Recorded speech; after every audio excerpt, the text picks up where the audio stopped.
But let's go to chapter 6, and in your Bibles, wherever they are, let's open to chapter 6. And now we're going to begin the tribulation. We've been talking about what's going to happen. Now let's get to the specifics. Now I saw when the Lamb opened one of the seals. Now, you remember I told you that the book of Revelation is like a building with 22 floors. You got to go through floor 1 through 5 to understand floor 6, where we are, chapter 6. And what happens in 4 and 5 is that Jesus is revealed as the Lamb that was slain that has the right to open the book. What's the book? It's a 7-sealed, what most scholars believe is the title deed, the document that shows the ownership of the universe. And in the ancient world, scrolls were like rolls of paper towel.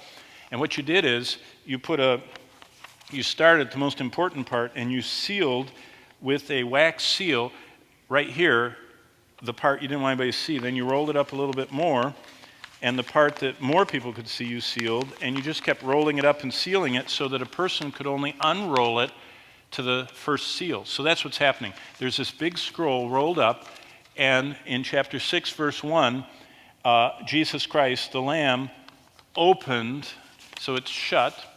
He breaks the first seal and unrolls the first little part of the scroll. And what it says happens is, and I heard one of the 4 living creatures, that's also from chapter 4, the throne of God. Think this is the throne. God is seated on the throne. The throne has a river of fire coming out from in front of it. Daniel 7, 9, and 10 says that. And there are concentric circles. First the 24 elders, the 7 angels around that throne, and then all the angels stand, hundreds of millions of them. But up here are 4 creatures. They're called cherubim. I-M means plural. They're cherubs, we would say, but in Hebrew, cherubim. And they have 4 faces. Each of them, their heads are square, and they have a front, side, and back face. Ezekiel describes them. And they fly, the 4 of them, always facing. So they're flying around the throne, and they're always facing God with one of those 4 faces. So that's what it's talking about, one of the 4 creatures. See why you have to build on what it's already said. One of the 4 creatures said with a loud voice like thunder, "Come and see." So I looked, and behold, and a white horse, and he who sat on it had a bow, and a crown was given him, and he went out conquering and to conquer. This is the rise of the Antichrist. White horse, he conquers. You notice it doesn't say arrows, just with a bow. So he has military might, but he doesn't use it. He conquers, as Daniel tells us, as a communicator.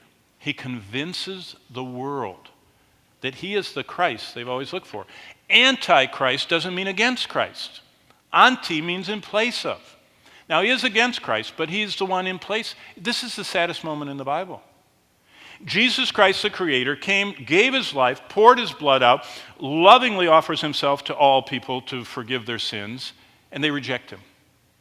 And now Satan, indwelling a man, convinces the world that he's the Christ they should follow, and they do. Saddest moment. And that is the first seal.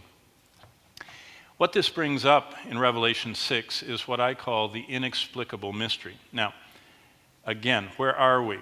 Remember I told you, and this is going to be on all the quizzes and tests, chapter 1, Patmos, Christ's glory, the things which you have seen. Chapter 2 and 3, the 7 churches on earth, the things which are. Those letters to 7 churches.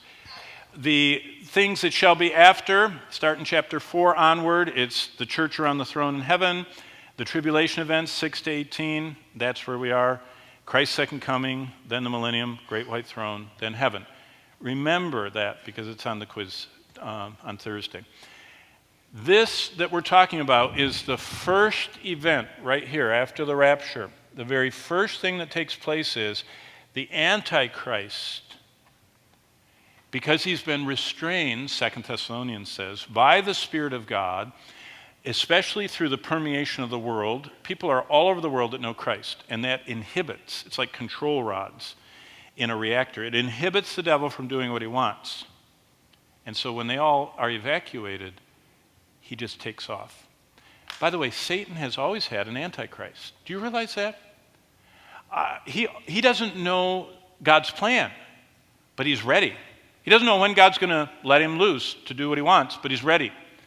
I believe that the Caesars were believing that they would run the world and get worshiped. They all wanted to be worshiped. I think Genghis Khan conquered the world. I think Satan thought Genghis Khan was going to make it, that he was going to conquer the whole world. You know, the Mongolian invasion. They went all the way from basically where Manchuria is over there by China and Japan and went all the way to Europe and conquered. I mean, the Mongol invasion was unbelievable. They didn't make it. Hitler thought he was the one. Boy, he got close. He had the exterminate the Jews part down. But God frustrated his plan in Romania, of all places. He didn't take the oil fields of Romania. He bypassed them, and his tanks ground to a halt. They didn't have enough fuel. And, of course, a lot of other things, and the war went on. But Satan has always had an Antichrist. Finally, this one steps forward. Satan inhabits him, and he begins to conquer the world. Once again, the church is on earth. When the church goes to heaven, and while we're up there at the bema seat of Christ, the tribulation starts. Understand that the book of Revelation is telescopic. In other words, the seals, 1, 2, 3, 4, 5, 6, 7, the seventh seal opens the trumpets, 1, 2, 3, 4, 5, 6, and the seventh trumpet opens the bowls. And so it's almost like one of those Matryoshka dolls, or whatever they call them in Russia, where it's a big doll and you lift the lid off and there's a smaller one inside. So you lift the lid off and there's a smaller one. And that's how the whole book of Revelation, these judgments are, you start seeing this, but it just telescopically unfolds and keeps going until we get to the seventh bowl in Revelation 16. And the first half is 3.5 years. Daniel tells us that. And the mid-year mark, or the mid-tribulation mark, is when the idol is set up in the temple in Jerusalem and has to be worshipped, and we'll get to that. Basically, this telescopic, let me get to this, these start happening and they start accelerating. First there's peace, then there's war, then there's famine, then there's death, and then there's this martyrdom, and then we get to the huge catastrophic climate change and weather. But basically, when God starts in chapter 6, verse 12, God starts shaking the whole world. Basically, how I describe this is scary times. In verses 15 to 17 of chapter 6, shaken inhabitants of the earth scream for the rocks and mountains to fall on them. They want to die. They say, this is too scary. It's like you're in a nightmare and you want to wake up. Only they're in a nightmare and they want to die. They can't take it. Basically, the whole world is like a global horror movie. And what's amazing in Revelation 6 to 8 is only the movie trailer. It's only the start. It's only an overview. All those things happen. 1/4 of all the people die. Look what it says in chapter 6. It says in verse 8, and I saw a pale horse, and the name of him who sat on him was Death, and Hades followed him, and power was given them over 1/4 of the earth to kill, with sword, hunger, death, and beasts. What's beasts? Alligators? Bears? No. There aren't enough snakes and bears and lions to kill 1/4 of the people. It's bio-warfare. You understand that the Bible uses a word that the man, Anton von Leeuwenhoek, the Dutch man who invented the microscope, he was a lens grinder, and he finally ground some and went, whoa. In his first recorded words in his journal, when he looked at a drop of water from his bucket in his house, he went, what beasties? And he wasn't talking about, the Beastie Boys group. He's talking about the little squiggly things in the water.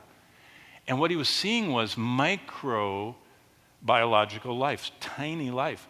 Did you know pathogens are more deadly than other, like atomic bombs? There are only so many atomic bombs, and you got to deliver them, and they have to go off. But you release pathogens, and they go from human to human to human. So when the real horror is unleashed is in chapter 9.